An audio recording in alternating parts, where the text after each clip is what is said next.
Now I will start reading the book Can't Hurt Me by David Goggins as daily practice for around 15 minutes. And by reading these books, I have two benefits. One, I do this reading practice daily, and I can get some great advice by a great person who has achieved a lot in his life. So let us start. I hurt like everybody else, but I was committed. I hurt like everybody else, but I was committed to working my way around and through it so it would not derail me. By the time I toiled up to the line at Badwater at 6 a.m. on July 22, 2006, I had moved my governor to 80%. I had doubled my ceiling in 6 months, and you know what that guaranteed me? Jack fucking shit.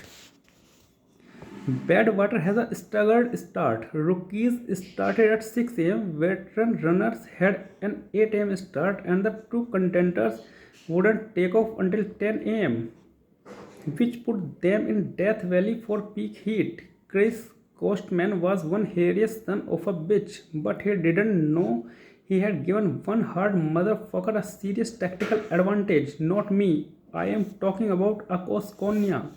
Akos and I met up the night before at the Furnace Creek Inn where all the athletes stayed. He was a first timer too, and he looked a hell of a lot better since the last time we saw one another.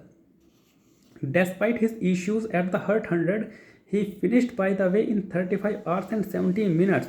I knew Akos was a stud, and since we were both in the first group, I let him pace me through the desert. Bad call.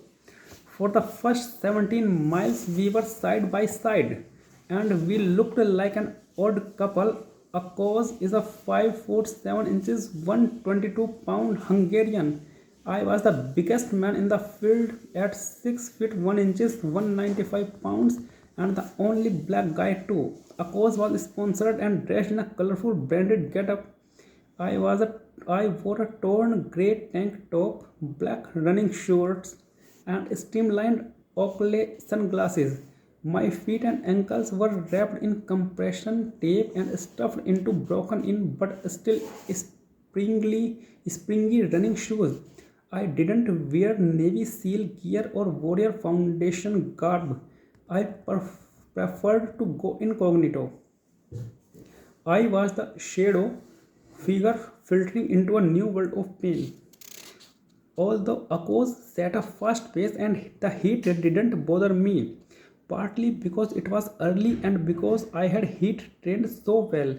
We were the two best runners in the 6 am group by far, and when we passed the Furnace Creek Inn at 8:40 am, some of the runners from the 10 am group were outside, including Scott Jurek, the defending champion, Badwater record holder, and an ultra legend. He must have known we were making great time, but I am not sure he realized that he had just glimpsed his stiffest competition.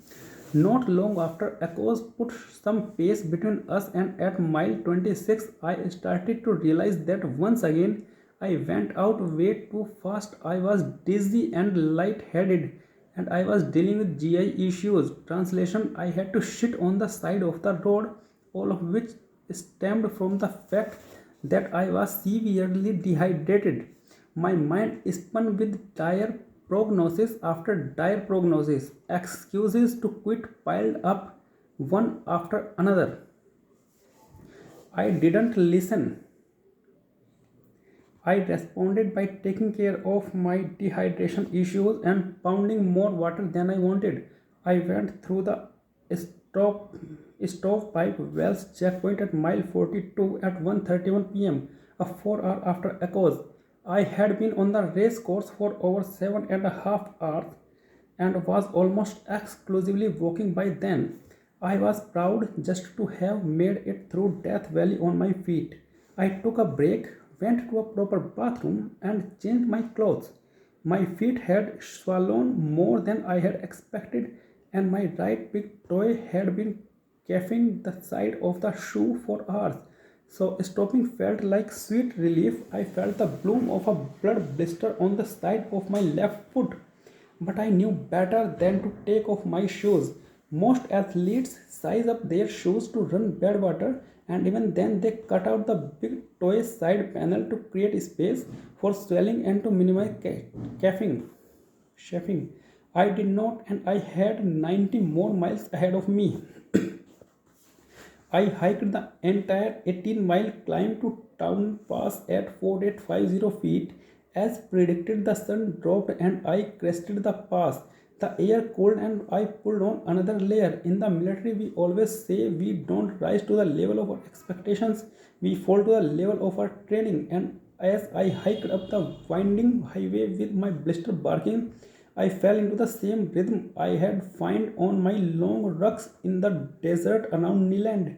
I was not running, but I kept a strong pace, and covered a lot of ground. I stuck to my script, ran the entire 9-mile descent, and my quads paid the price. So did my left foot. My blister was growing by the minute. I could feel it verging on hot air balloon status. If only it would burst through my shoe like an old cartoon and continue to expand until it carried me into the clouds and dropped me onto the peak of Mount Whitney itself. No such luck. I kept walking, and aside from my crew, which included among others my wife Kate was crew chief, and mother, I didn't see anybody else. I was on an eternal ruck, marching beneath a black dome sky glittering with starlight.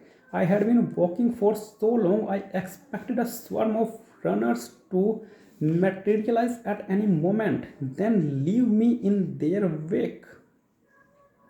But nobody showed.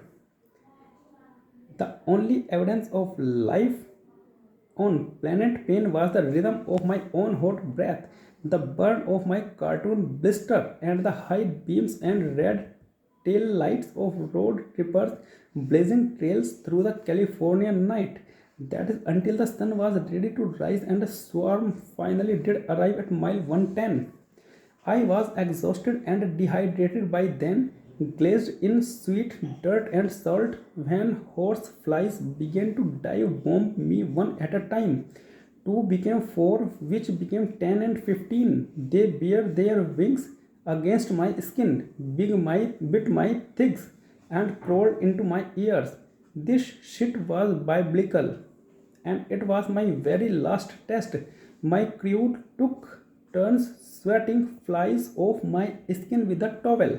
I was in personal best territory already.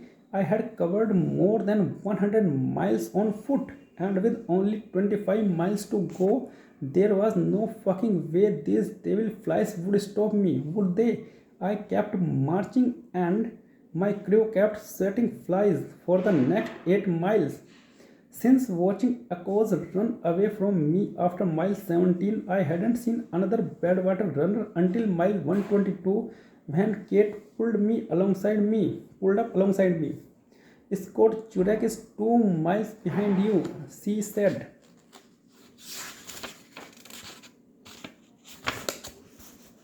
We were more than 26 hours into the race and Akos has already finished. But the fact that Jurek was just now catching me meant my time must have been pretty damn good. I hadn't run much, but all these Nyland rucks made me hiking strides swift and strong. I was able to power hike 15-minute miles and got my nutrition on the move to save time. After it was all over, when I examined the splits and finishing times of all the competitors, I realized my biggest fear, the heat, had actually helped me. It was the great equalizer, it made fast runners slow. With Zurich on the hunt, I was inspired to give it everything I had as I turned onto Whitney Portal Road and started the final 13-mile climb.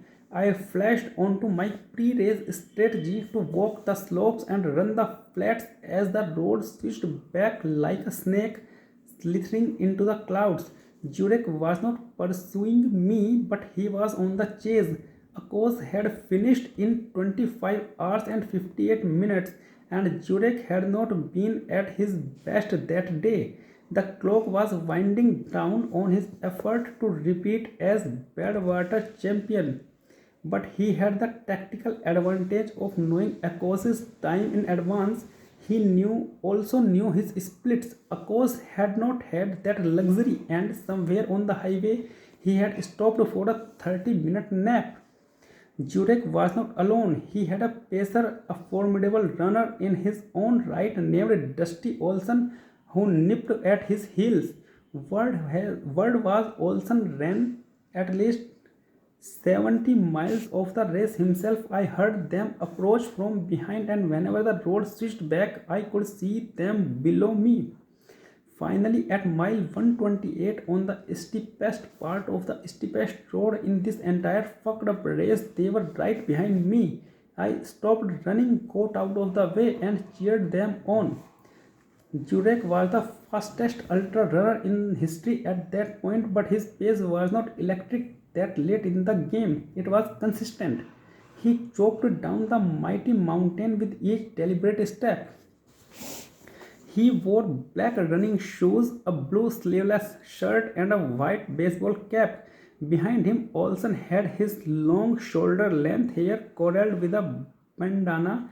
Otherwise, the uniform was identical. Jurek was the mule and Olsen was riding him.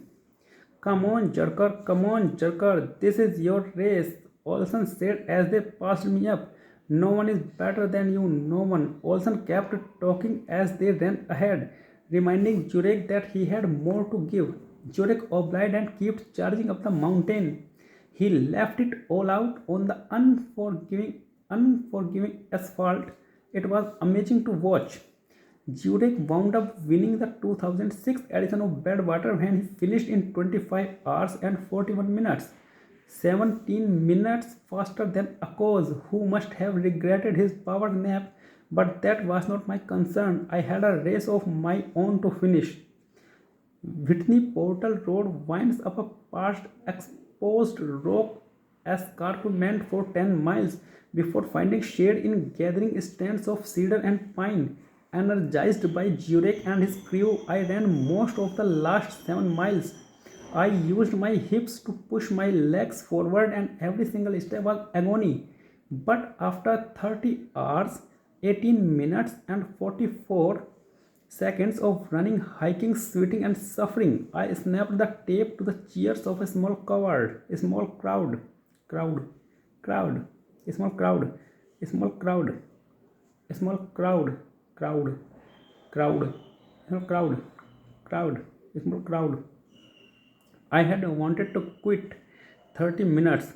I had to mentally inch my way through 135 miles, but 19 runners competed that day and I came in 5th place. Akos and I, after my second Badwater in 2007, I placed third and Akos came in second again. I plodded over to a grassy slope in the woods and lay back on a bed of pine needles as Kate unlaced my shoes. That blister has fully colonized my left foot. It was so big it looked like a sixth toy, the color and texture of cherry bubble gum. I marveled at it while she removed the compression tape from my feet. Then I staggered on the stage to accept my medal from Coastman. I had just finished one of the hardest races on planet Earth. I had visualized that moment 10 times at least and thought I would be elated, but I was not.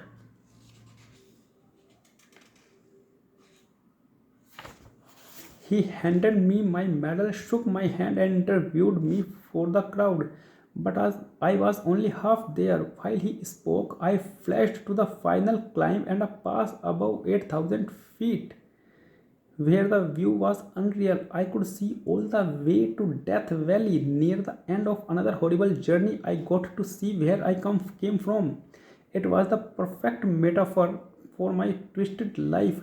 Once again, I was broken, destroyed 20 different ways, but I had passed another evolution, another crucible, and my reward was a lot more than a medal and a few minutes with Coastman's microphone. It was a whole new bar.